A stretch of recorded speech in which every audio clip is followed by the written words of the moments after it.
아멘. 오늘도 이 새벽에 우리 하나님께서 성령의 담비를 부어 새 생명 주시는 그 은혜가 오늘 이 새벽에도 있기를 소망합니다. 오늘 출애굽기 14장 15절부터 25절까지 있는 말씀입니다. 출애굽기 14장 15절로 25절까지 있는 말씀. 출애굽기 14장 15절로 25절까지 있는 말씀, 저와 여러분 한 절씩 그렇게 교독하시겠습니다. 여호와께서 모세에게 이르시되 너는 어찌하여 내게 부르짖느냐? 이스라엘의 조상에게 명령하여 앞으로 나아가게 하고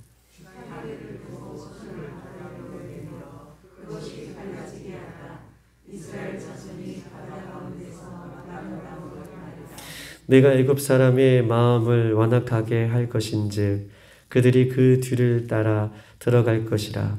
내가 바로와 그의 모든 군대와 그의 병거와 마병으로 말미암아 영광을 얻으리니 내가 바로와 그의 병거와 마병으로 말미암아 영광을 얻으리라. 애굽 사람들이 나를 여호와인 줄 알리라.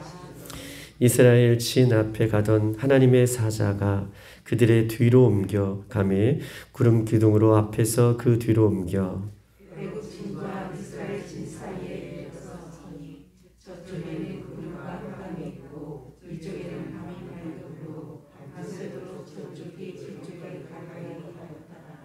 모세가 바다 위에 손을 내밀매 여호와께서 큰 동풍이 밤새도록 바닷물을 물러가게 하시니 물이 갈라져 바다가 마른 땅이 된지라.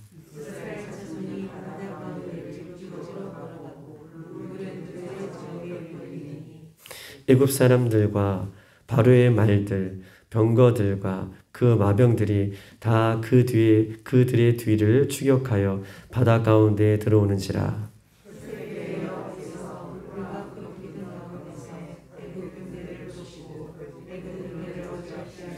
다 같이 그들의 병거 바퀴를 벗겨서 달리기가 어렵게 하시니 애굽 사람들이 이르되 이스라엘 앞에서 우리가 도망가자. 여호와가 그들을 위하여 싸워 애굽 사람들을 치는도다. 아멘.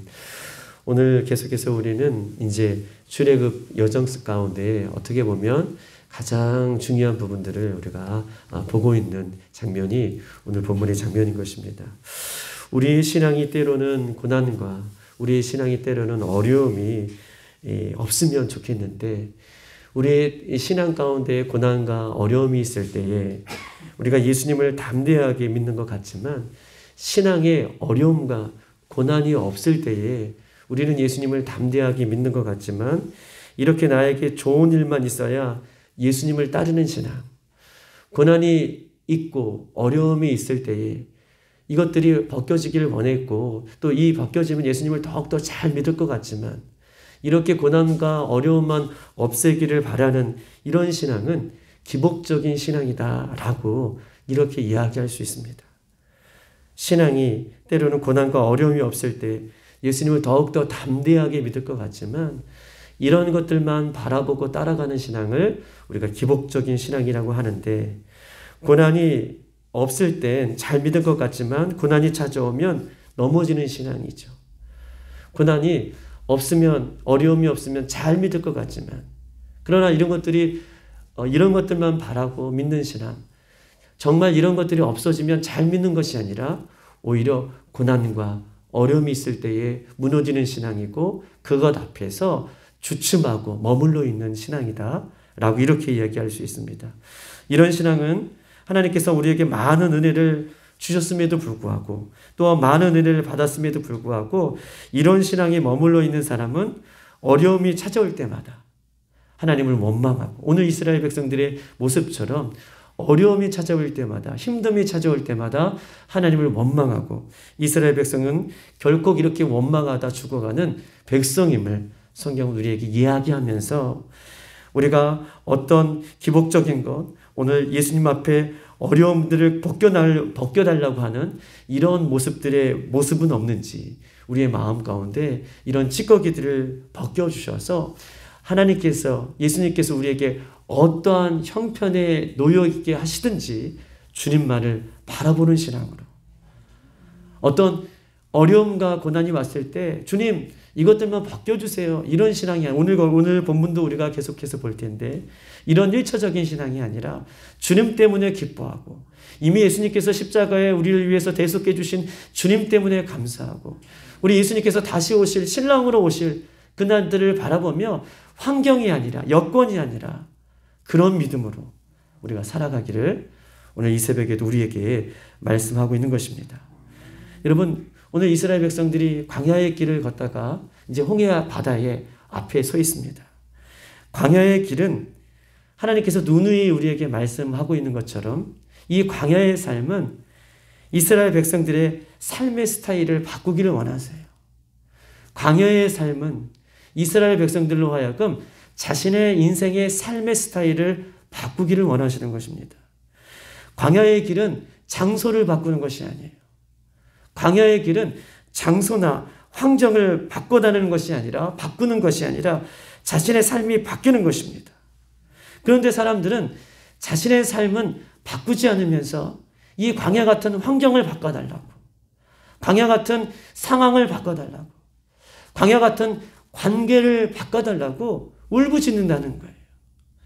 광야는 환경이 바뀌어지는 것이 아니라 상황이 바뀌어지는 것이 아니라 광야는 하나님께서 철저하게 우리를 훈련시키시는데 이 광야길에서 내 삶의 스타일을 바꾸기를 원하시고 계시는 것입니다. 하나님께서 소원대로 환경을 바꿔줄 수도 있으십니다. 하나님께서 소원대로 광야 같은 상황을 바꿔줄 수도 있고 또 모든 어려움의 관계들을 회복시킬 수도 있어요. 그런데 자신의 삶의 스타일이 여러분 보세요. 바뀌어지지 않는다면 하나님께서 외적인 것, 환경적인 것, 관계적인 것, 이 모든 문제를 바꿔주시더라도 내가 바뀌어지지 않으면 다시 옛 모습으로 돌아간다는 것입니다.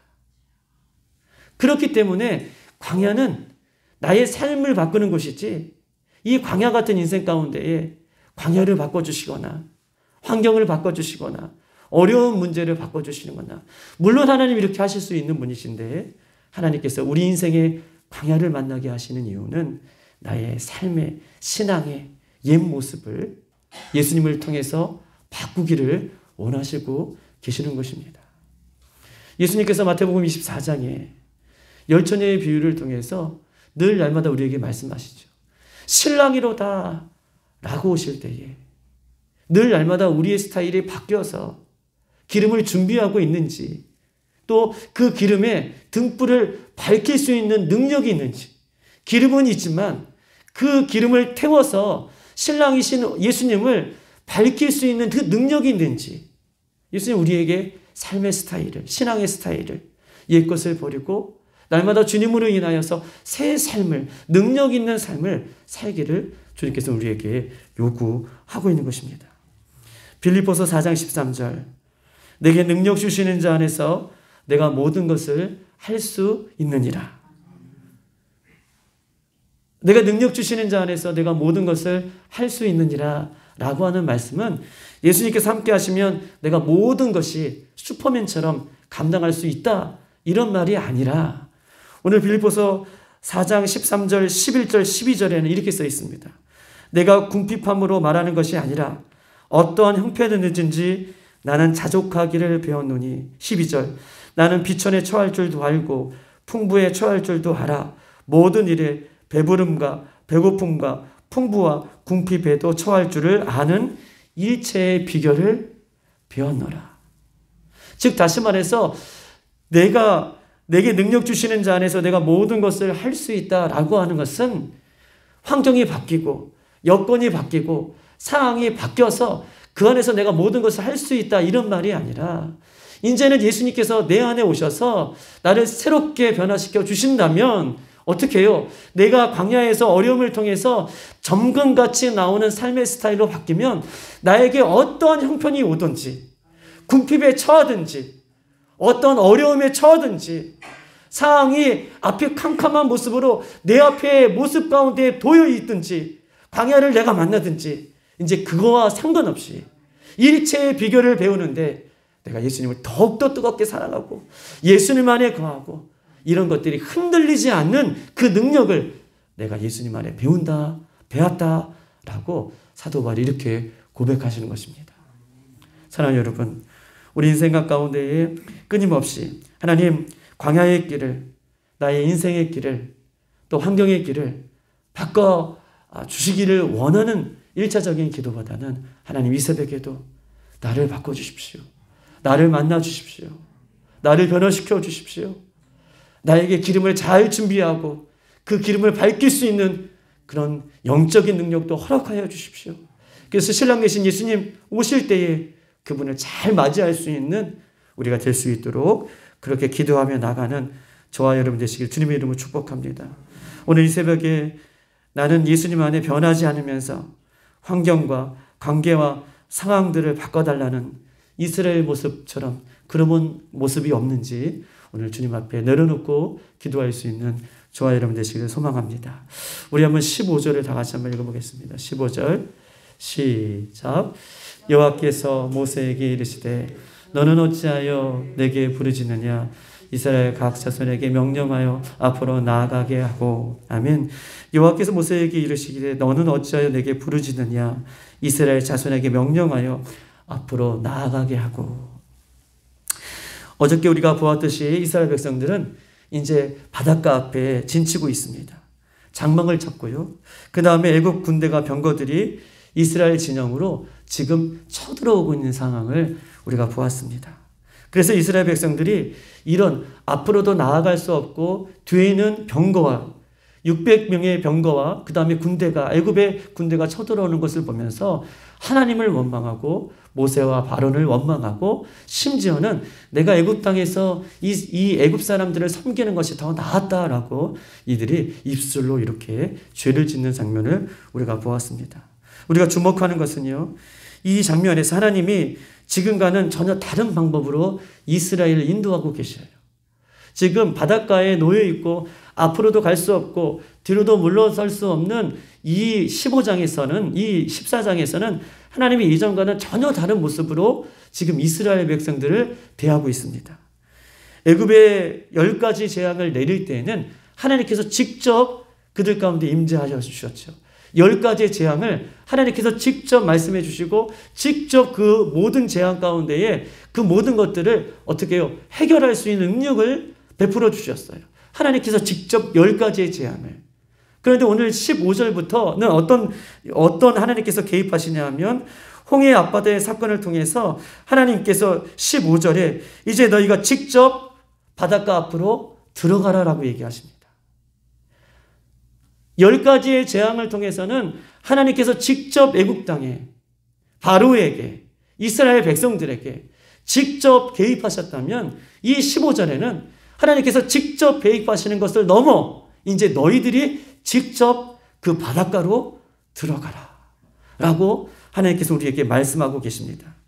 과거 이스라엘 백성들이 모세와 함께 살았던 그 모습들은 이스라엘 백성들이 이 모세를 의지하지 않고 또 다른 어떤 것들을 의지 않고 이제는 각자 하나님의 말씀을 의지해서 어떻게 해요? 바닷가 앞으로 들어갈 것을 성경은 이야기하고 있습니다. 이제 모세의 명령을 따라 살아가지 말고 아무리 모세가 명령해서 바닷가로 들어가라 라고 했더라도 바닷가에 발을 내딛는 것은 각자가 할 것을 하나님께서는 요구하고 계셔요.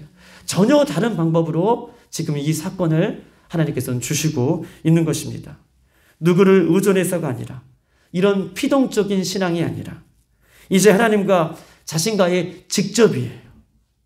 이제 하나님과 이 우리와 직접 관계를 하나님께서 맺고 계십니다. 주도적인 신앙, 주도적인 인생, 주도적인 신앙, 주도적인 인생, 직접 하나님과의 관계를 맺는 것이 이스라엘 백성들이 이 광야에서 승리하는 비결이다라고 이렇게 말씀하고 있는 것입니다. 이제 더 이상 두려움 때문에 뒤로 물러가는 것이 아니라 누구 때문에 뒤로 물러가는 인생이 아니라 이제는 그것을 넘어서 바다를 향해 각자 나아갈 것을 성경 우리에게 이야기하고 있는 것입니다. 여러분 힘들지요. 각자 바닷가에 나가는 것은 힘들지요. 어렵습니다. 지칩니다. 어떻게 내가 나갈 수 있을까? 그러나 넘실거리는 바다를 향해 하나님께서 나아가라 라고 명령하실 때에 발을 내딛는 순간 여러분 바다는 갈라지는 거예요. 기적은 일어나는 것입니다. 주님께서요 계속해서 오늘 마태복음 24장에 오늘 이 새벽에 마태복음 24장을 제가 꺼낼 이유가 없는데 어쨌든 마태복음 24장에 주님께서 신랑 되신 예수님께서 오실 때에 그 기름은 각자 준비하는 거예요. 할렐루야 하십니까? 각자 신랑 되신 예수님을 받는 것입니다. 오늘 하나님께서도 누구의 신앙 때문에, 누구의 일 때문에, 어떤 교회 때문에, 어떤 목사님 때문에 이런 신앙이 아니라 이제 마지막 때는 각자 예수님 앞에 각자 우리의 신앙을 지킬 때가 됐음을 성경 우리에게 이야기하고 있고 힘들고 어렵지만 그러나 말씀에 의지해서 주님 앞에 그 바닷가에 발을 내딜 때에 그렇게 순종하며 나가는 모든 자들에게 오늘 바다가 갈라지는 기적의 은혜를 경험하게 된다라고 말씀하고 계십니다. 우리 한번 16절을 다 같이 한번 읽어보십시다. 시작.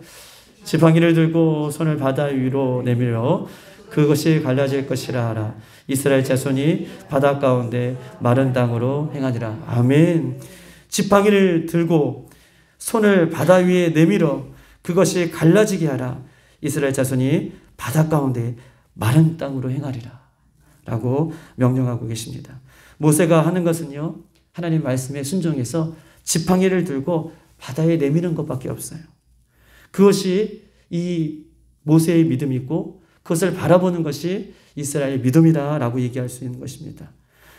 홍해 같은 장벽, 도저히 인간의 지혜와 인간의 경험으로 넘어갈 수 없는 그 장벽을 거대한 이 문제 앞에 하나님께서는요 하나님 말씀에 순종할 때에 어떻게 해요?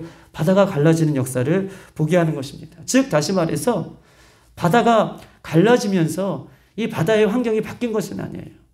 여전히 바다 같은 문제는 놓여 있습니다. 여전히 바다가 갈라져서 바다가 없어진 것이 아니라 바다가 장벽이 되어서 여전히 문제는 계속해서 남아 있어요. 그런데 바뀐 것이 있죠. 어떤 것이 바뀐 것입니까? 하나님의 말씀에 순종해서 나아갈 때에 그 환경이 바뀐 것이 아니라 자기 자신이 바뀌는 거예요. 할렐루야. 하나님의 말씀에 순종할 때에 바다는 여전히 장벽처럼 문제는 여전히 놓여 있는데 하나님의 말씀에 순종하며 나갈 때에 그 말씀에 기적이 일어나는 놀라운 은혜를 지금 보고 있는 것입니다. 그 다음은 하나님께서 책임져 주시는 거예요. 내가 할 것은요.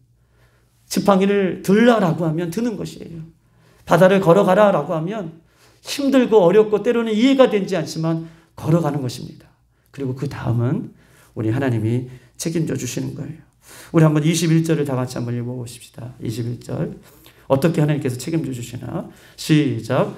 모세가 바다 위에 손을 내밀며 여호와께서 큰 동풍이 밤새도록 바닷물을 물러가게 하시니 물이 갈라져 바다니 마른 땅이 된지라. 아멘. 동풍을 불어서 하나님께서 그 바다를 마른 땅처럼 해주십니다. 모세는 순종하는 것까지만 하는 것이에요. 순종하는 것까지만. 그 다음은 하나님께서 책임져 주시는 것이죠. 그리고 22절 한번 다 같이 읽어봅시다. 시작. 이스라엘 자손이 바다 가운데를 육지로 걸어가고 물은 그들의 좌우벽이 되니. 아멘. 바다를 육지같이 건너가는데 그 바닷물은 좌우의 벽이 되었다라고 이야기하고 있습니다. 홍해의 바닷물이 없어진 것이 아니라 문제는 사라진 것이 아니라 여전히 문제는 항상 있지만 예수를 믿어도 우리에게 문제가 있을 수 있어요. 그러나 그 문제는 좌우벽에 되게 하시는 것은 예수님의 능력인 것을 믿습니다. 문제는 여전히 있어요. 그런데 그 문제 앞에 예수님 앞에 기도하고 우리의 삶의 스타일을 바꾸고 우리가 예수님을 철저히 믿고 나아갈 때에는 그 문제가 하나님께서는 벽이 되게 하시는 역사를 보게 하실 거예요. 그렇기 때문에 문제 앞에 흔들리지 말고 문제 앞에 두려워하지 말고 문제 앞에 당당하게 맞설 수 있는 저와 여러분의 삶이 되기를 주님의 이름으로 축복합니다. 이사야 43장 2절 이렇게 써 있습니다. 내가 물 가운데로 지날 때에 내가 너와 함께 할 것이라. 강을 건널 때에 물이 너를 침몰하지 못하게 할 것이며 내가 불 가운데로 지날 때에 타지 아니할 것이며 불꽃이 너희를 사르지 아니할 것이다. 할렐루야. 물 가운데로 불 가운데로 지날 때에도 하나님께서 늘 함께 하실 것을 우리에게 약속하고 계십니다. 출애굽 이 사건은 이스라엘 백성이 광야길에서 끊임없이 만나는 이 문제들을 맞닥뜨리고 있습니다. 이 출애굽의 사건은 이스라엘 백성들이 광야 가운데에 끊임없이 다가오는 첩첩산중과 같은 문제들을 수없이 만나고 있지만 우리가 살아갈 수 있는 비결은 한 가지를 얘기해요. 첩첩산중 같은 문제들을, 광야의 문제들을 만나지만 여기서 오늘 본문에서 우리에게 주시고자 하는 메시지는 그럼에도 불구하고 순종하라는 것입니다. 그리고 믿고 나아가라는 것이에요. 그리고 하나님께서 그 다음을 분명하게 우리를 인도하신다라고 하는 것입니다. 주님의 거룩한 신분은 나의 노력과 지혜로 살아가는 사람이 아닙니다. 주님의 거룩한 신분은 순종하며 준비하며 깨어 따라가는 사람입니다. 이것이 광야에서 하나님께서 우리에게 회복해 주시고자 하는 그런 정체성인 것을 성경 우리에게 이야기하고 있어요. 무엇입니까? 순종하며 믿고 따라가는 것. 넘실거리는 바다의 문제가 있을지라도 그 바다가 갈라질 수 있겠어?